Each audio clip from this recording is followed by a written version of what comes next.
Vaccines are good for you, and that's all there is to it. And there's scarcely ever any kind of mad balls-ups down the lab to cause you to go into abstract horror. Ah! Hello there, you 5.6 million awakening wonders. I'm so glad to be on this journey with you. Through your comments below and our inquiry, we've got a wonderful team here, we're beginning to understand reality a little better. We're beginning to see how narratives shift over time, particularly around complex subjects like the pandemic and the vaccines around it. As you know, if you're a regular viewer of our channel, this is a weird thing. I don't have their opinions on the pandemic. It's almost like I'm trying to avoid being kicked off of the platform or something. I don't know. Anyway, there's an interesting story in the New York Times about stuff that went on down the lab. If you're not a subscriber yet, subscribe right now. And please wait to the end and sign up to my mailing list because I've got a very important announcement. Okay, let's get into this story. This is from the New York Times, all right? Who are out of the mainstream media. This is not, oh look, me and Alex Jones met in a grove dressed as owls. New York Times, so send your lawyers that way. Emergent Biosolutions, a long-time government contractor hired to produce hundreds of millions of coronavirus vaccine doses, hid evidence of quality control problems from Food and Drug Administration inspectors in February 2021. Right, how's the quality control going? Badly. Right, well, hide that because there's some inspectors coming in a minute. Last thing we want them doing is discovering how bad the quality is. Is there any ethical reason why we shouldn't hide this evidence? Ethical reasons.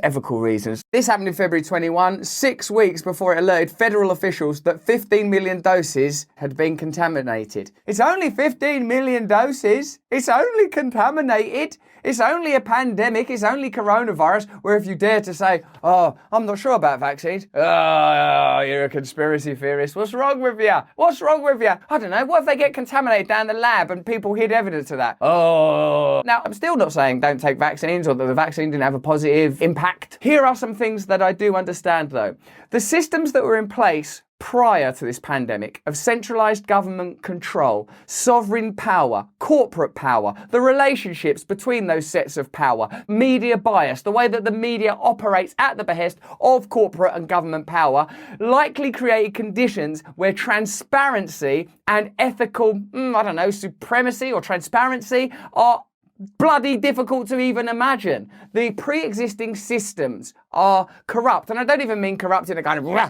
I mean corrupt as in warped, broken, directed badly. And this is just one example of what happens when at scale you entrust the manufacture of a medical product to a profit-making enterprise. Well, what other enterprise could there be? Is it working for you? The disclosure came in a report released Tuesday by House Democrats who said that all told, nearly 400 million doses of coronavirus vaccine manufactured by Emergent had to be destroyed due to poor quality control.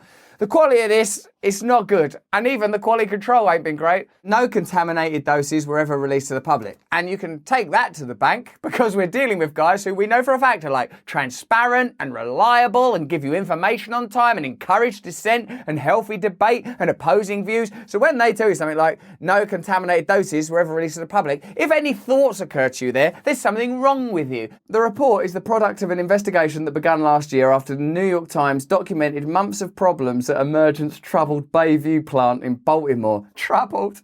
400 million doses. Trouble. Where should we get these 400 million doses of the coronavirus vaccine produced? I know a troubled place in Baltimore. They'll do a good job. Based on internal company emails, documents and interviews, it sheds fresh light on Emergent executives' own concerns about quality control deficiencies. They ignored their own concerns. This ain't right, is it? Are we doing a good enough job? These doses were squandered, despite repeated warnings from employees. I'm warning you! Outside consultants, pharmaceutical companies, and FDA regulators that the company's manufacturing practices were unsafe. Imagine that if that was at your work. Hey, be careful with that hammer. Why? Well, these consultants think it's a bad idea. What do they know? Well, what about your fellow employees? What do they know? What about the FDA? Well, they're funded by... Ow, my bloody... Why didn't someone warn me? Representative James E. Clyburn, Democrat of South Carolina and the chairman of the House Subcommittee on the Pandemic, said in a statement, as the federal government scrambled to secure vaccine manufacturing capacity during the early days of the pandemic, it entrusted Emergent with a mammoth task, producing both Johnson & Johnson and AstraZeneca vaccines at its Baltimore facility. Why don't we let the troubled Baltimore facility do 2 sets of vaccines? Yeah, that'll help solve their troubles. The company's stock price soared on the announcement of a $628 million federal contract. It's a tale as old as time in many ways. A troubled Baltimore manufacturing company take on 2 mammoth contracts from AstraZeneca and from Johnson & Johnson. What could be their motivation? When they're so troubled and that, you'd think, no, the heft of this task may be too much for us. Will your stock prices go up as a result of that? Yeah, probably about $628 million. But we don't care about stuff like that here at the troubled Baltimore. Wait a minute, that's the whole reason we exist. Emergent is a long-time government contractor that has spent much of the last 2 decades cornering a lucrative market in federal spending on biodefense. In May 2020, the Trump administration turned to Emergent to produce coronavirus vaccines through Operation Warp Speed. Probably a bit too warped and a bit too speedy. In April 2020, a month before the Warp Speed agreement was finalised, FDA inspectors identified problems with quality control of the Baltimore plant, including that separate or defined areas to prevent contamination or mix-up are deficient, according to the House report. This really helps put to bed those troubling and unsubstantiated rumours that the coronavirus could have emerged from the Wuhan Institute of Virology, because after all, laboratories are scientific places where nothing could go wrong. The idea that there's no such thing as human error in a laboratory environment is very naive, and I think is just one of the ways that the orthodoxy of scientific dogma supports itself. Science is, of course, magnificent, marvellous, brings about innovation and perfectly fantastic medicines.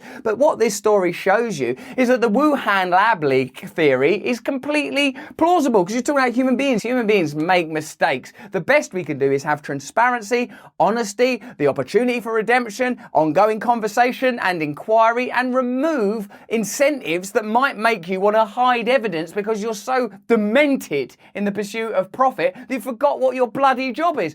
Confidential audits last year showed that Johnson & Johnson and AstraZeneca, as well as the division of the Department of Health and Human Services that oversaw Emergent's contract, all found deficiencies in the summer of 2020. That June, the month after the agreement with Warp Speed was signed, a top pandemic preparedness official warned that relying on the Baltimore plant would present key risks and that the site would have to be monitored closely. Of course, it indicates that there's a problem at this particular plant at this particular time under those particular stresses. But what I'd like to draw your attention to is that simultaneously, during that time, conversations around vaccine concern were being shut down. Like every talk show on American TV, oh, the vaccine hesitant, those morons, okay, yeah, all of that stuff. Remember, while that was happening, 400 million doses were being destroyed. I hope that none of those vaccines made it into the marketplace. I hope. Internal emails obtained by the House investigators show that Emergent executives were deeply concerned about those findings. The executives, oh God, bloody hell, what should we do? Is this right? I mean, I love it here at Emergent, and our troubled plant, that's my most favorite plant because it's troubled. It's got a sparkle in its eye. Sure, it's not very good at manufacturing vaccines. Oh, that's pretty important, sir.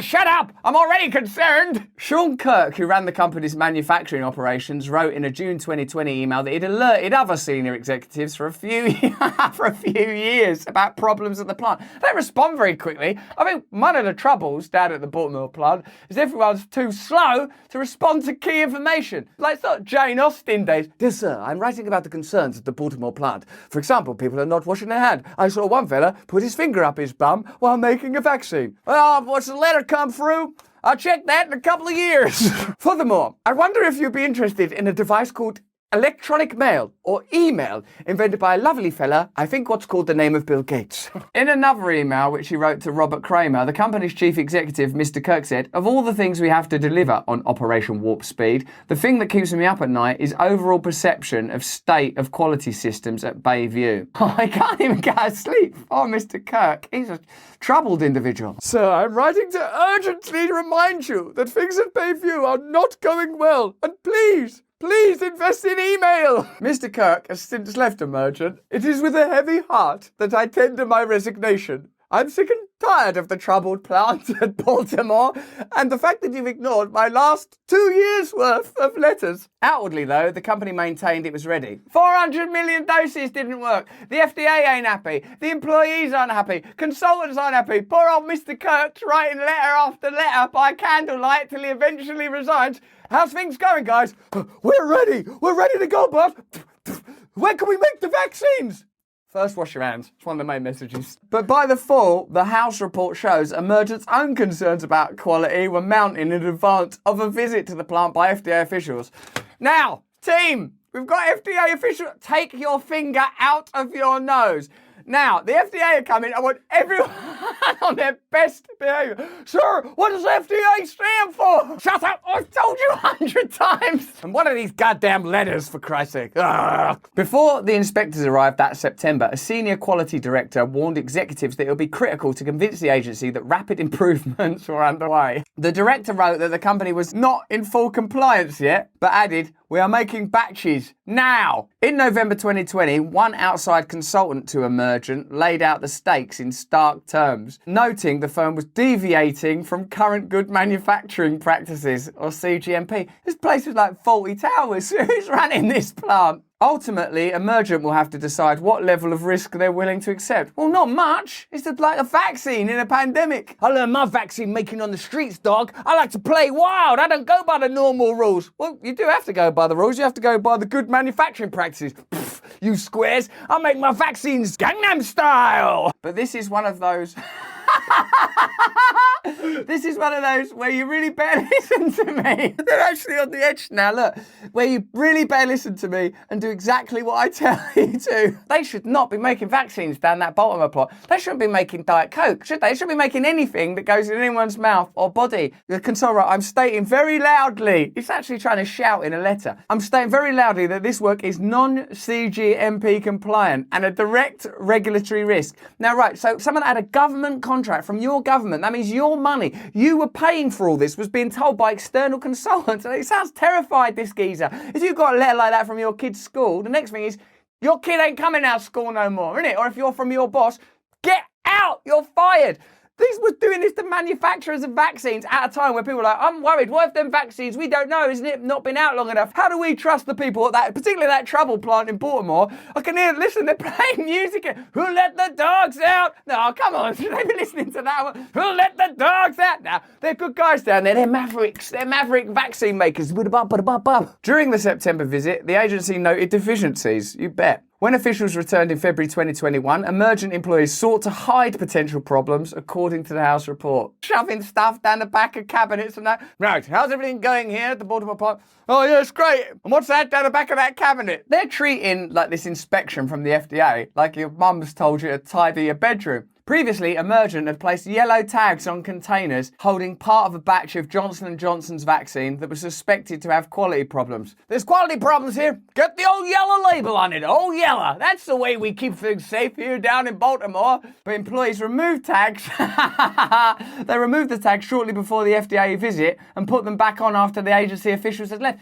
That is a sitcom plot. Boss, what should we do with these vaccines that there was quality control problems? Should we throw them out into the bin? Don't be ridiculous. Put a yellow label on them. But what about when the FDA inspectors come? Take the yellow labels off. And what about after that? Put the labels back on. What if it got mixed up? Quiet you! Who's running this laboratory? The Three Stooges? Senior managers and an executive vice president of the company were aware of those actions, the House report found. Went right up to the boardroom. We're going to do this yellow label plan. That sounds good, okay. What is the plan? We put yellow labels on the bad batch instead of throwing them away. Go on. And then when the FDA inspectors come, we take the yellow labels off. That way they don't know we got a bad batch, see?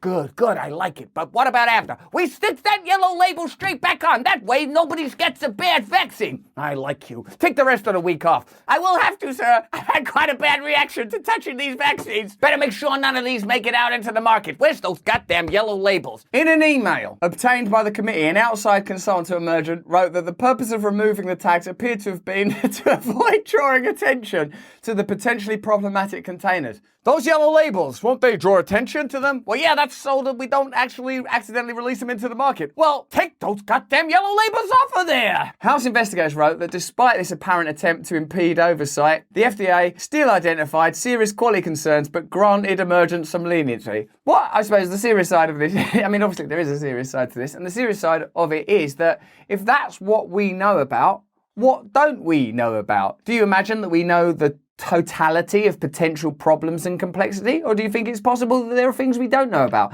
We know that things are concealed. It is good that this has come out in the New York Times. It's good that there are processes, checks and balances that have revealed to us this information. Let's take that for what it is. But what it suggests is that during a climate where it weren't possible to have open discussions, where people were rallying to have Joe Rogan kicked off of the bloody airwaves because he was having open conversations about this stuff, where other people have been shut down, lost their jobs, livelihoods, like healthcare professionals who were reluctant to take vaccines were fired. I mean, it's still complicated, still can't travel without vaccines and stuff. Seems like there's room for a conversation, doesn't it? You tell me in the comments below. The FDA still identified serious quality concerns, but granted emergent some leniency. Leniency is something we ought to afford one another when dealing with abstract aspects of culture, conversation, family life, cultural life. I mean, there are areas where leniency is a great thing. I'm not sure that the manufacture of vaccines in a pandemic is where I want to see leniency, which is a subjective term. How much leniency? 1%, 100%, 50%? Is there any reason why emergent might be granted leniency that people that were cynical and skeptical about taking vaccines were certainly not afforded? They were ridiculed and condemned. Let's have a look if there is any reason. Today, close to 45% of the FDA budget comes from the user fees that companies pay when they apply for approval of a medical device or drug. Okay, so the FDA is in a financial partnership with the companies that it regulates, so it can't have an adversarial, condemnatory relationship with them. In late March 2021, Emergent notified the Department of Health and Human Services about the contaminated doses. That set off a series of events, which were probably bloody ridiculous, that led to the House investigation and culminated with the Biden administration terminating Emergent's vaccine production contract in November 2021. There's no evidence that there are any contaminated doses released to the public, and the Johnson & Johnson vaccine, with the yellow label switcheroo, that's not got any problems as far as I know. US regulators on Thursday strictly limited who can receive Johnson & Johnson COVID-19 vaccine due to the ongoing risk of rare but serious blood clots. So that's another area, isn't it, about vaccine efficacy and the consequences of this pandemic that it's difficult to discuss. Why can't we be transparent about every area without wanting to generate hysteria or even wanting to be particularly cynical? Open, transparent conversation and the ability for individuals to make their own choices about their own bodies seems to be in the news elsewhere, and it's a sentiment I broadly agree with. Freedom, liberty, leave people alone. Some social responsibility, some means to look after vulnerable people, because ultimately we're all vulnerable people. We're all going to get sick and die sooner or later. And what underwrote the measures taken to mitigate the dangers of this pandemic was the understanding that life is sacred, that all of us are valuable. And if that means we should be locked in our homes, if that means we should take vaccines, if that means we should wear masks, okay, we'll do all of that, because human life is sacred. Whether people have got comorbidities of being ill or are old or in other ways vulnerable, their lives are still important and sacred, and we should do whatever we can to take care of one another. And for me, that's a society I want to live in, where everywhere we go, we see respect for one another, a willingness to care for one another, an acceptance that we're all going to trip up and stumble and fall, but our systems are built on optimistic ideas about humanity, not pessimistic ones. I'm not naive. I know human beings are flawed. By God, I know that now. But why not create systems that generate trust and honesty? To do that, you're going to need freedom of speech and you're going to need transparency, as well as a good many other things. But that's just what I think. Let me know what you think in the comments below. Give this video a thumbs up. Share it around if you found it helpful and amusing. It really helps me. Subscribe to our channel and turn on the notification bell. You remember that we're available on Rumble, so you can watch us there. Also, if you enjoyed this video, have a look at either of these. Please sign up to my mailing list. I've got some really important announcements to make to you, and I want you on my mailing list so I can communicate with you directly. It's really important to me that you do that. In the comments below, if anyone says cryptocurrencies, that's not me. I don't want nothing from you other than that you please stay free.